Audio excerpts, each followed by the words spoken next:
Hello' everyone, মোৰ অন্য এটা ভিডিঅ'লৈ সকলোকে স্বাগতম জনাইছোঁ। আশা কৰোঁ সকলো ভালে আছে।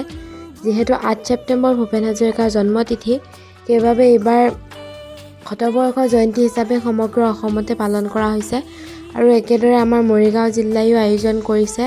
আৰু সেইদিনা আমি গোটেইবোৰ গৈছিলোঁ ঘনকান্ত বৰুৱা কলেজ মৰিগাঁওলৈ বুলি, যিহেতু মৃত্যুঞ্জয়ৰ গীত শীৰ্ষক কবিতাটোৰ একেলগে ৰিহাৰ্চেল আছিলে আৰু আমি গৈছিলোঁ মায়ঙৰ পৰা। তেনেদৰে ভকতগাঁও, জাগিৰোড আৰু মৰিগাঁৱৰ যিমানখিনি আছিলে সকলোখিনি একেলগে লগ হৈছিলে তাতে, আৰু লগ হৈ সেইদিনা একেলগে তাতে ৰিহাৰ্চেল হৈছিলে আৰু সকলোবোৰ একেলগে ৰিহাৰ্চেল কৰিলে।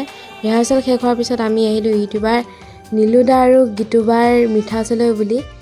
বাহঁতক লগ পাই খুবেই ভাল লাগিলে আৰু গোটেইকেইজনে কিবা এটা ল'ম বুলি সোমালোঁ আৰু অৰ্ডাৰ দিলোঁ চাওমিন গোটেইকেইজনী, আৰু অৰ্ডাৰ কৰি বহি আছিলোঁ আৰু চাওমিন খাই লৈ গোটেইকেইজনী ঘৰলৈ বুলি ওলালোঁ।